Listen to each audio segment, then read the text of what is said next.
And welcome into the Monroeville Athletic Boosters pregame show.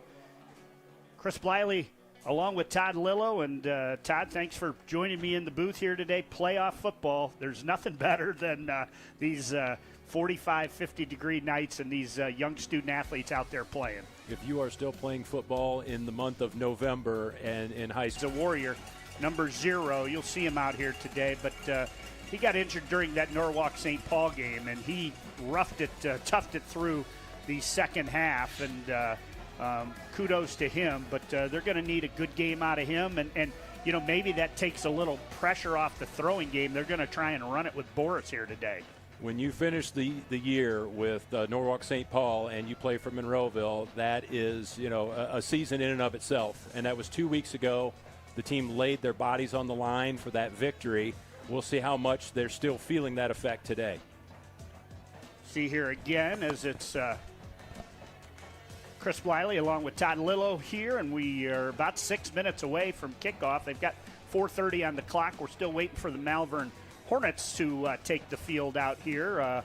Saw them in pregame, and they were a pretty impressive team. Let's go in and take a look at the Malvern Hornets and our team spotlight for Malvern as they come in. They finished 3rd in their conference, but the Hornets under head coach Matt Chirico, 7-4 overall, 3-2 in the Inter-Valley North Conference. They defeated Ashtabula St. John's last week in Week 11, 34-0. They average 166 rushing yards per game, 111 passing yards per game. And just kids that are freshmen here that were on the team, they're 44-11 over 4 years. Not a lot of teams can win 44 games over 4 years, Todd. They're definitely used to playoff football in Malvern. You know, 2-hour drive for their fans to make it here today.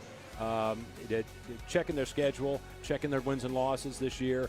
On one side, they only have one victory, I noted, over a team with a winning record. However, 2 of the teams that beat them are still active and alive in the region here with Monroeville in Region 25. So they played a tough competition. They played a tough schedule, and they're no pushover here for Monroeville. Our featured player here that we're going to spotlight today is going to be a name we're going to call a lot.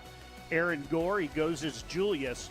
Running back, outside linebacker, 3-sport athlete, basketball player, track star, having a great season, averages 140 yards per game rushing, had a record-breaking 99-yard touchdown run earlier in the season, 7 100-yard touchdown games. You can see the yearly numbers there, 192 attempts, 1,405 yards, 18 touchdowns, 192 attempts, you know, for a stud running back, Todd, isn't a lot, because I'm going to guess they had half their games where maybe they didn't need to carry them, you know, have them carry the ball in the fourth quarter. All-Ohio honorable mention last year. You pointed him out on the field to me, but you didn't have to point him out twice. He stood out, definitely the man to key on for Monroeville. And we'll take a look now on the home side at the spotlight of the Monroeville Eagles here as they get to host a Week 12 football game with a bye week there in the opener, again under head coach Tyler Nestor, 8-2 overall, a unblemished mark in the Firelands Conference with 2 great games to finish the season, 28-26 at Crestview, 33-28 at St. Paul. So to beat 2 really good teams, beat them both on the road, gives them some good momentum coming into this game. I believe this is their first solo Firelands title in, 23 years? Yeah. A heck of a season for them. 2 battles to end the year. I was lucky enough to be with you at Western Reserve for that game as well, so I've seen these guys up close, and a well-earned solo Firelands title for this team. I don't know if we have it going on here right now, but you know how sometimes you try to ice a free throw shooter with a timeout? Malvern's still in their locker room. Monroeville's been out on the field for 3 minutes so far. Let's take a look at the player spotlight for Monroeville. We went a little different direction this time. Of course, we've talked about Cleary, Clark, Boris.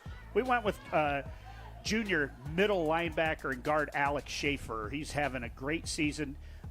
Quick, strong, agile, tough to block, 6'1", 225 pounds, and just part of a force that offensive line has become. And then from his linebacker position, he makes a ton of plays. I've got him down for 37 tackles, 4 sacks this year.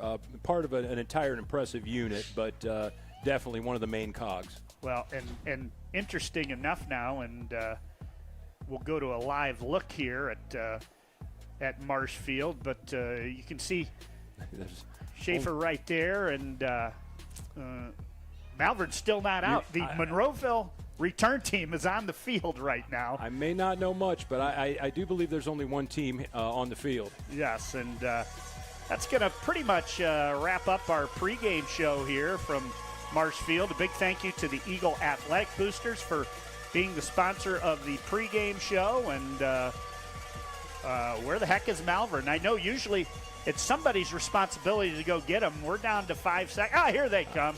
I was worried about being on time here tonight, Chris, and the opposing team is still coming out of the locker room. The Hornets are coming out right now as we speak, and hey, let's roll it right over to game time here as we get ready for this regional quarterfinal, and we hope to have a good one here tonight. Hopefully, 3 straight big days for Monroeville.